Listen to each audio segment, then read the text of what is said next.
প্রিয় শিক্ষার্থীবৃন্দ, আজকে আমরা খুব গুরুত্বপূর্ণ একটি বিষয় নিয়ে আলোচনা করব গণিতের। যে বিষয়টি আমাদের এত গুরুত্বপূর্ণ যে যদি আমরা পাইলট হতে চাই, যদি আমরা জাহাজের যে নেভিগেশনের ক্যাপ্টেন হতে চাই, অথবা আমরা যদি সিভিল ইঞ্জিনিয়ারিং হতে চাই, অথবা আদার্স যে ইঞ্জিনিয়ারিং রিলেটেড যে সমস্ত পেশাগুলো আছে সেগুলো যদি হতে চাই, তাহলে আমাদেরকে যে বিষয়টা সবচেয়ে বেশি গুরুত্বপূর্ণ এবং যে বিষয়টা সবচেয়ে বেশি জানতে হবে সেটা হচ্ছে আমাদের গণিতের একটি শাখা, সেটা হচ্ছে ত্রিকোণমিতি। আজকে আমরা ত্রিকোণমিতি নিয়ে আলোচনা করব এবং একদম ত্রিকোণমিতির বেসিক যে কনসেপ্ট আছে সেই কনসেপ্ট নিয়ে আলোচনা করব। তো প্রথমেই হচ্ছে যে আসলে দেখো, ত্রিকোণমিতি, মানে মনে করো ত্রিভুজ, মানে ত্রিভুজ, তারপরে কোণ মানে তো কোণেই, মিতি মানে পরিমাপ, তার মানে ত্রিভুজের কোণের পরিমাপ। তা এখন স্বাভাবিকভাবে প্রশ্ন আসে যে ত্রিভুজের কোণের পরিমাপ, তাহলে ত্রিভুজের কোণের সাথে তো বাহু আছে, তাই না? অর্থাৎ বাহু ছাড়া তো আর ত্রিভুজ হবে না। তো যেখানে বাহু মিলিত হয় ঠিক সেখানেই কোণ উৎপন্ন হয়। সো ডেফিনেটলি ত্রিভুজের কোণের সাথে বাহুর একটা সম্পর্ক আছে। আর আমাদের গণিতের যে শাখায় ত্রিভুজের কোণের বাহুর সম্পর্ক নিয়ে আলোচনা করা হয়, ঠিক সেই শাখাকে বলা হয় ত্রিকোণমিতি। এখন এই ত্রিকোণমিতির ইতিহাসটা কি? একদম বেসিক্যালি একেবারে সংক্ষেপে হচ্ছে যে খ্রিস্টপূর্ব দ্বিতীয় শতকে আহ, একজন আহ, গণিতবিদ বা জ্যোতির্বিজ্ঞানী, যার নাম হচ্ছে নিকোয়ার হিপ্পাকাস, উনি প্রথম এই ত্রিকোণমিতি নিয়েই গবেষণা করেন। ফলে যার ফলশ্রুতিতে যে তাকে ত্রিকোণমিতির জনক বলা হয় তাকে। তো আমরা একদম বেসিক কনসেপ্ট নিয়ে আলোচনা করছি। জনপ্রিয় ত্রিভুজ হচ্ছে সমকোণী ত্রিভুজ। তো সমকোণী ত্রিভুজ কাকে বলে? সমকোণী ত্রিভুজ হচ্ছে যে ত্রিভুজের একটি কোণের মান 90 ডিগ্রি, জাস্ট তাকেই তো সমকোণী ত্রিভুজ বলা হয় তাকে। এই হচ্ছে সমকোণী ত্রিভুজ। এখন এই সমকোণী ত্রিভুজের দেখো, আহ, এইটা হচ্ছে সমকোণ। সমকোণের বিপরীত যে বাহুটা থাকে তাকে বলা হচ্ছে অতিভুজ। তো এটা হচ্ছে অতিভুজ। তারপরে বাকি যে দুইটা থাকে সেটা একটা হচ্ছে ভূমি, আর তার পাশেরটা হচ্ছে লম্ব।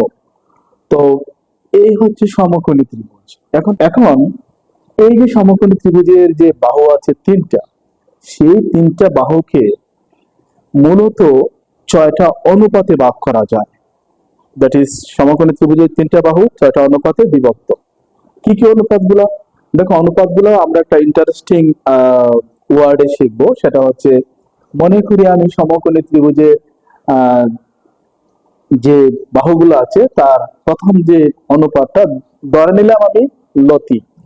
ল দেখি লম্ব, টি দেওয়া হচ্ছে অতিভুজ, তার মানে লম্ব অনুপাত অতিভুজ। ওকে। সেকেন্ড নাম্বার হচ্ছে বুতি। বুতি মানে কি? ভূমি, টিডিয়া মানে হচ্ছে অতিভুজ, তাহলে ভূমি অনুপাত অতিভুজ। তারপরে হচ্ছে লাভ। লাভ মানে কি? লা যে হচ্ছে লম্ব, আর ব দিয়ে কি? ভূমি, তার মানে লম্ব অনুপাত ভূমি। তারপরে হচ্ছে 4 নম্বরে দেখো তো, এটাকে অল্টারনেটিভ, মানে এটাকে যদি আমরা উল্টাই তাহলে হয় বোল। বোল মানে কি? ভূমি অনুপাত লম্ব।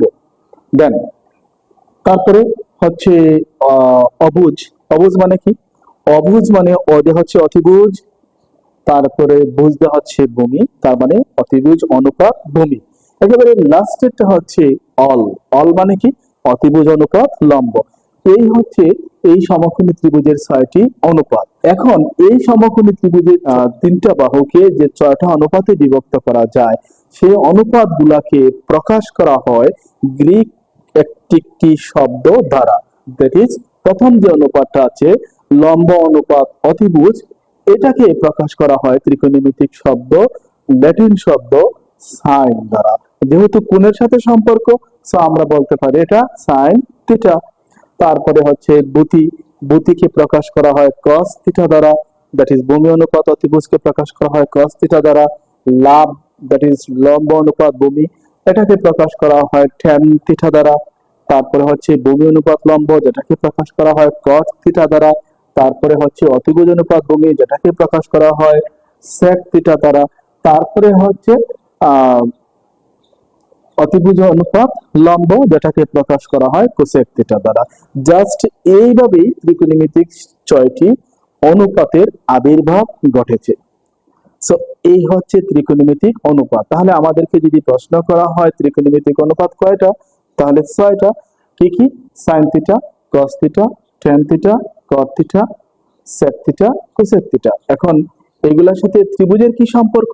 ত্রিভুজের সম্পর্ক হচ্ছে সাইন থিটা মানে হচ্ছে লম্ব অনুপাত অতিভুজ, কস থিটা মানে হচ্ছে ভূমি অনুপাত অতিভুজ, তারপরে ট্যান থিটা মানে হচ্ছে লম্ব অনুপাত ভূমি, কট থিটা মানে হচ্ছে ভূমি অনুপাত লম্ব, তারপরে হচ্ছে সেক থিটা মানে হচ্ছে অতিভুজ অনুপাত ভূমি, তারপরে কোসেক থিটা মানে হচ্ছে অতিভুজ অনুপাত লম্ব।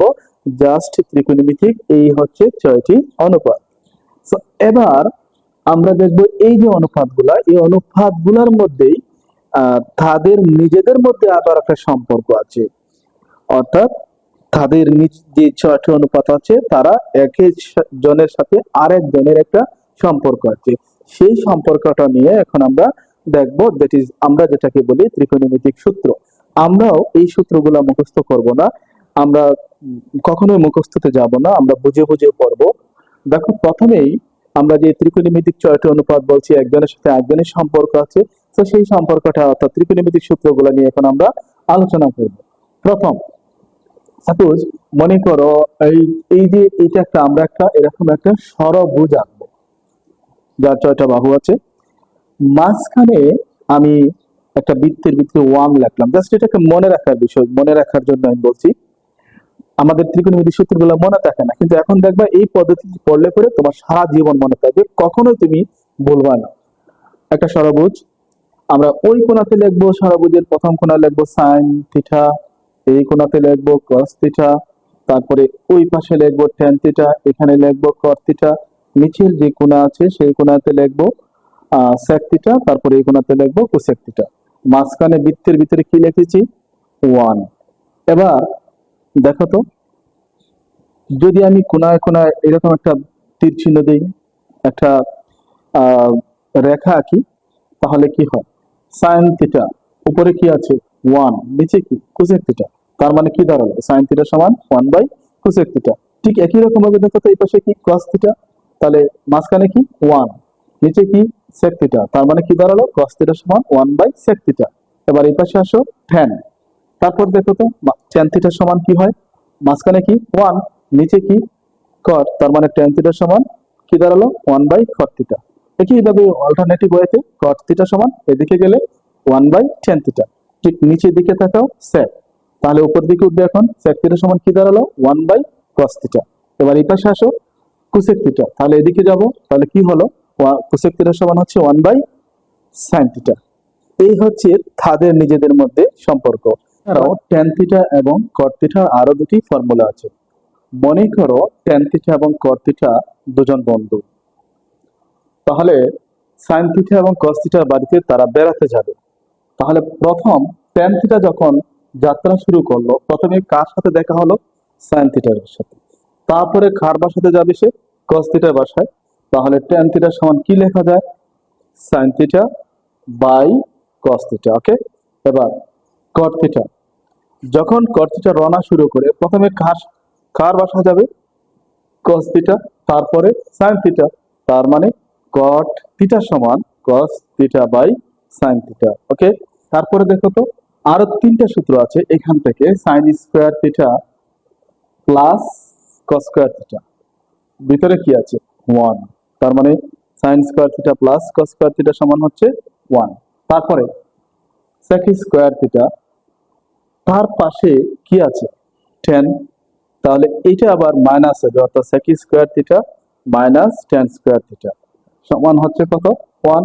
ঠিক একই রকম ভাবে এদিকে তাকাও, কোসেক স্কোয়ার থিটা, তার পাশে কি আছে? কট। তাহলে যেহেতু তাদের মধ্যে বৈরিক সম্পর্ক, সুতরাং cosec square theta minus cot square theta মাঝখানে কি? 1। This is the formula of ত্রিকোণমিতি।